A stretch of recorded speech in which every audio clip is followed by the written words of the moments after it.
ఈరోజు ఎంత ఆర్థిక ఇబ్బందులు ఉన్నా సంక్షేమ కార్యక్రమాలు మనం చేయగలుగుతున్నాం అంటే వాళ్ళ సహకారం ఉంది. విశాఖ స్టీల్ ప్లాంట్ మనం కాపాడుకున్నాం అంటే వాళ్ళ సహకారం ఉంది. రైల్వే జోన్ వచ్చిందంటే వాళ్ళ సహకారం ఉంది. రేపు కర్నూలులో ఏకంగా మనకి హైకోర్టు బెంచ్ వస్తుంది, దాని కూడా కేంద్ర ప్రభుత్వ సహకారం ఉంది. అంటే ఆంధ్రులు కోరిన అన్ని కోరికలు ఈరోజు పద్ధతి ప్రకారం నరేంద్ర మోడీ గారు తీర్చుకుంటూ వస్తున్నారు.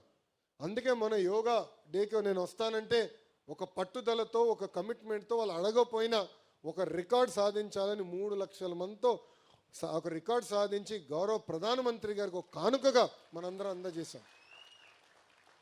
ఎందుకంటే కేంద్ర ప్రభుత్వం మనకు అంత సహకరిస్తుంటే మనం కూడా పనిచేయాలి. ఇంకో పక్కన మన పవన్ అన్న కూడా మనం తీసిన అన్ని నిర్ణయాలకు ఆయన సహకరిస్తున్నారు.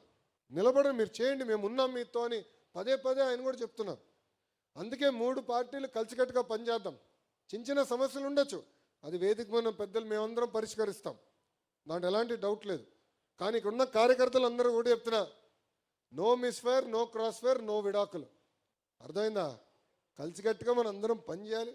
చిన్న చిన్న ఇష్యూలు వస్తాయండి, చిన్న కుటుంబం ఉన్నప్పుడే సమస్యలు ఉంటాయి. ఇంత పెద్ద కుటుంబం ఉన్నప్పుడు సమస్యలు వస్తాయి. కూర్చుని మాట్లాడుకుందాం. ఎవడు పెద్ద కంగారు పడాల్సిన అవసరంలా, ఎవడు రోడెక్కాల్సిన అవసరంలా. మనం అధికారంలో ఉన్నాం, ప్రశాంతంగా చేద్దాం. మన కూటమిని బలోపేతం చేద్దాం, మన పార్టీని మనం బలోపేతం చేసి ముందరికి వెళ్దామని ఈ సభాముఖంగా మీ అందరు తెలుపుకుంటూ